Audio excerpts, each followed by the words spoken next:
Summoners, and welcome to another ProGuides video. I'm Tia, and today's video will be our guide to Gwen, the Hollowed Seamstress. Gwen's been on the PvE for a bit now, and our high elo analysts have been grinding away, testing out everything we could think of, so you don't have to.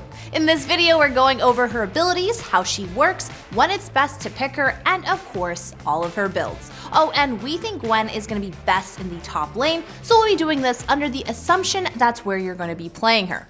But as always, since this is all based on info from the PvE, everything is still tentative and could change. With that said, hit that sub button and let's get into the video.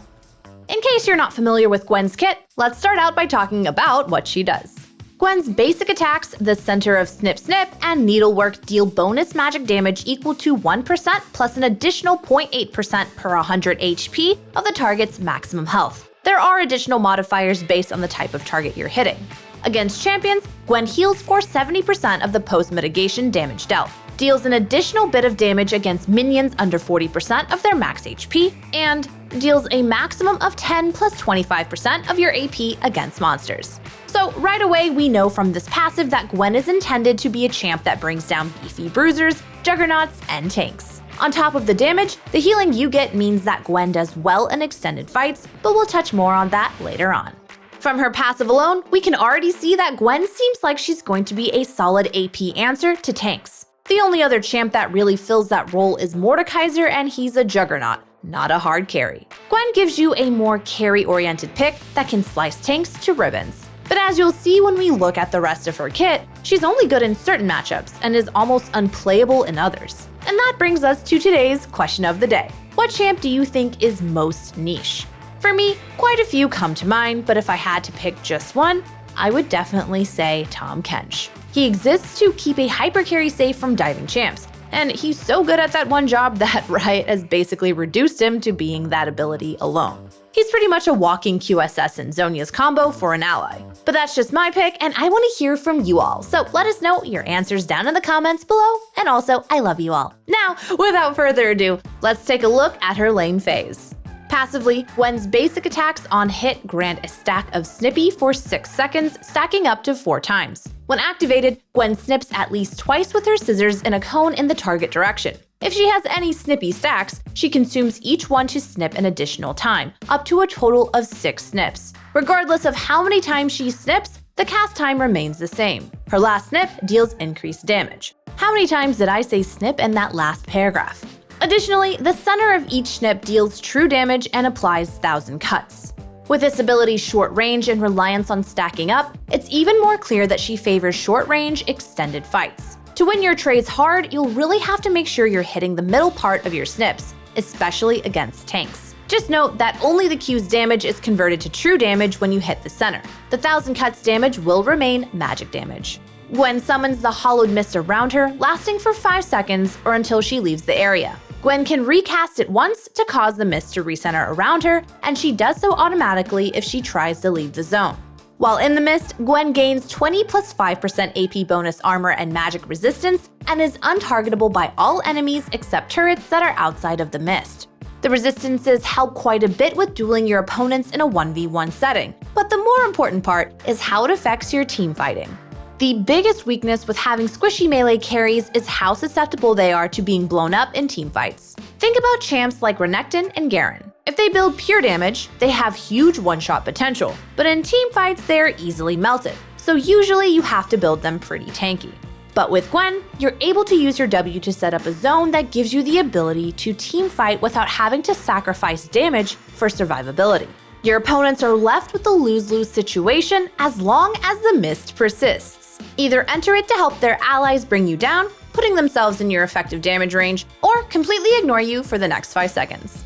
Since this ability causes you to go untargetable, not invulnerable, it has certain strengths and weaknesses. You're completely able to be hit by outside forces, so you can dodge certain abilities, such as Ash Arrow and Karthus ult. But if you're already afflicted by something like Vlad's ult or Ignite, the damage will still go through. It can be pretty tempting to use all of your abilities right off the rip in a teamfight, but since you max it last, you'll be dealing with a 22-second base cooldown for most of the game. You don't build that much ability haste on Gwen, so you'll only be using it once in most teamfights, and twice at the most in a really long one. So So with all that said, you want to make sure you're using it at just the right time to block as much damage or CC as possible. Gwen dashes to the target location, and afterwards she gains bonus magic damage on hit on her basic attacks, bonus attack speed, and 100 extra attack range for 4 seconds. Her first empowered basic attack refunds 50% of the total cooldown. Skip and Slash resets Gwen's basic attack timer. Skip and Slash can be cast during any of Gwen's abilities and vice versa.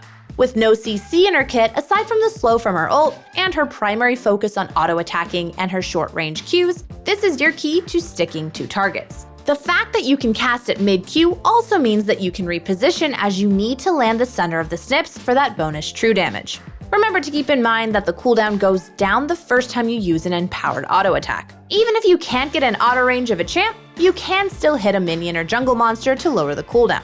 Gwen can cast Needlework up to 3 times, launching needles in the target direction with each cast. Each needle does magic damage and applies 1,000 cuts to enemies it passes through. Additionally, the needles slow all targets hit, but targets beyond the first are slowed by a lesser amount.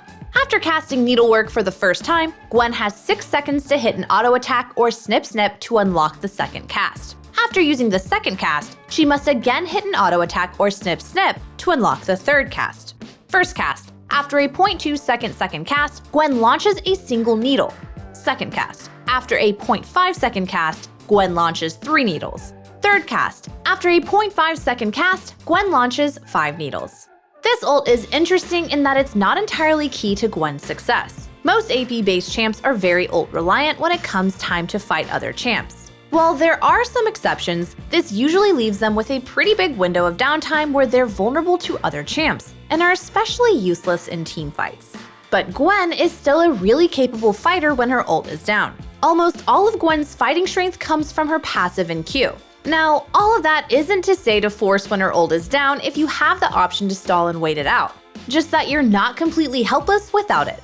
Her ult gives her a ton of damage and healing if you can land every needle, especially in team fights where you can line it up to hit multiple opponents. The slow is also the only form of CC Gwen has in her entire kit, giving you some sticking power and even lets you catch out ranged opponents. Just remember that you have to auto-attack or Q to unlock subsequent casts, so if you ult a target and still can't reach them, you'll lose the rest of your casts. Those attacks aren't limited to champs, however, so you can attack a minion or monster if one is nearby to unlock those extra casts. Okay, so with all her abilities laid out, let's summarize her kit.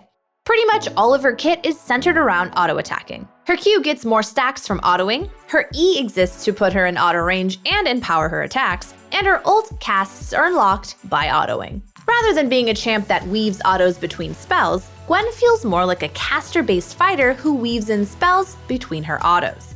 When she's in range of a target, she can do a ton of damage, able to shred through juggernauts and tanks with her passive's percentage-based damage and the true damage from Q. She can keep up in dueling power against most bruisers thanks to the healing built into her passive. But if she can't reliably close the gap on her lane opponent, she's completely useless. Her Q's reach is small, she lacks sustain unless she's actually hitting champs, and her E's dash is, well, pretty short. With all of this laid out, Gwen should always be picked as a counter to an enemy top laner, and never as a blind pick. If you take Gwen first, any competent player will take a ranged bully like Karma and just poke you and shove you in all game, leaving you with literally nothing to do. Or they'll just choose a hard scaling ranged champ like Vlad or Victor who you can never punish, and they'll farm up freely and be able to carry fights later. Despite their kits seeming almost nothing alike, Gwen functions in many ways like Mordekaiser. There are some obvious differences, of course. Mord is tankier and has CC, while Gwen does much more damage and has a bit of mobility. But that aside, they have many of the same strengths and weaknesses, and most of their matchups go the same way. So, if a game would be good for Mord, Gwen is a more high-risk, high-reward alternative with more carry potential. When Gwen comes out, I'm pretty sure it's going to be like every champ release ever. Everyone will be rushing to play her, blindly running into solo queue even in bad matchups, and even when they do get a good one, they won't know how to abuse her right. As a result, her win rate is probably going to be pretty low. This video is here to help make sure you're not one of those dirty enters, but if you want to take things even further and play Gwen to her full potential, we're here to help. At ProGuides.com, our top-tier coaches are available 24/7 to help you. Whether you want to practice specific matchups, get a masterclass on how to properly lane, or need help with mid and late game macro, they've got you covered. Just head on over and book a session now so you can put the Gwen in Gwen. See what I did there? Okay, let's get back to the video. Since we've put it out there that Gwen is basically unplayable into ranged champs, we're going to go forward assuming you're playing her as a counter against a tank, juggernaut, or bruiser. Gwen is able to bully melee matchups as early as level 1. You're able to basically play like a barbarian, fully committing to auto-battling your opponent using Q once you reach full stacks of Snippy. It's worth noting that your Q stacks on all autos, even on the minion wave. So if your opponent doesn't want to contest you on the wave, you can still max out your Snippy stacks, and use your Q on them when they move up to CS. Your mana costs are pretty low, so you can be, for lack of a better word, spammy with your trades. Once you get your E, you'll be forcing trades on your opponent. Just remember that top lane isn't always a total 1v1 situation. Playing aggressively means you're also passively shoving in the wave. At times, this means you'll be vulnerable to being ganked by the enemy jungler. So recognize when you should focus on shoving in a wave for a crash over taking a trade with your opponent.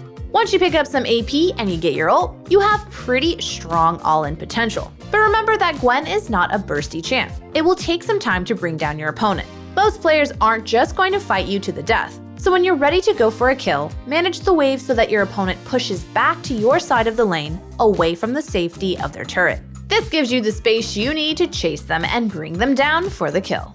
When it comes time to teamfight, it is very clear that Gwen is entirely designed to be a front-to-back champ. Here are some of the reasons you should be playing her this way over diving into the enemy back line. First, as we've said several times, Gwen's damage comes from her auto attacks and Qs, with both getting a huge portion of their damage from her passive. This means Gwen shreds through frontliners. Second, Gwen's W allows her to ignore the ranged threats on the enemy team and bring down that frontline. If you dive onto the enemy backline and their frontline collapses on you, your W is basically rendered useless as the entire enemy team is in the mist anyways. While W does give you some resistances, it's not like you're tanky enough to survive all 5 champs beating you down. The third reason Gwen isn't viable as a diver is because she's just too kiteable. Her ult does give a bit of sticking power, but it's a slow, not hard CC. Any target that has mobility or just has flash available can kite and kill you. All in all, stick to the standard front-to-back style using W as we've said to buy yourself some time to mow down whatever tanks stand in your way. Now, let's take a look at the runes you should be running and the items you should be building. For runes, you'll run Conqueror, Triumph, Alacrity, Coup de Grace, Sudden Impact, and Ravenous Hunter. If you're against CC heavy comps, you can swap to Tenacity over Alacrity. If you make the mistake of playing Gwen against a ranged top laner, you can swap your secondary runes to Resolve so you can bring Second Wind. In this case, bring Revitalize for increased healing. Or against CC heavy comps, you can run Unflinching. For your items, you're aiming for damage in extended fights, which means your mythic should be Riftmaker. For boots, you can go Merc Treads against heavy CC comps, Steel Caps if you think you need them for survivability, or for an offensive choice, you can go Berserker's Greaves or Sork Shoes. After that, you'll pick up Gnasher's Tooth, and from here, your build can diverge into different paths depending on your game's needs. For pure offense, you could go Lichbane, Rabadons, and Void Staff to do as much damage as possible. This is really strong for 1v1 opponents, but will leave you pretty squishy for teamfights. So if you want durability to survive in 5v5s, it may be better to go for some tankier options, like Zhonya's Demonic Embrace, or even a full tank item like Spirit Visage. Even if you're going a tankier build like this, you want to pick up Void Staff to give you that front-to-back fighting power. There are also utility items that may be helpful against certain comps. If you need extra help staying on your targets, Cosmic Strive's movement speed and CDR can help keep up with opponents, while Rylai's slow can help you stick to them. If you're going to be getting Rylai's at all in a game, it should come immediately after Gnasher's Tooth. Before we're done here, I just wanted to take a minute to talk about the aforementioned build and roles for Gwen. Her jungle clear is actually pretty fast and healthy, but with her dash being so short and her having no CC, her ganks are very lackluster. You shouldn't be blind picking her in the jungle, but she does offer a very solid answer to super tanky team comps. While Red Kayn already exists to fill that role, she can be a very strong AP alternative when your team is 80 heavy. As for builds, one really popular build on PvE with her is to go AD.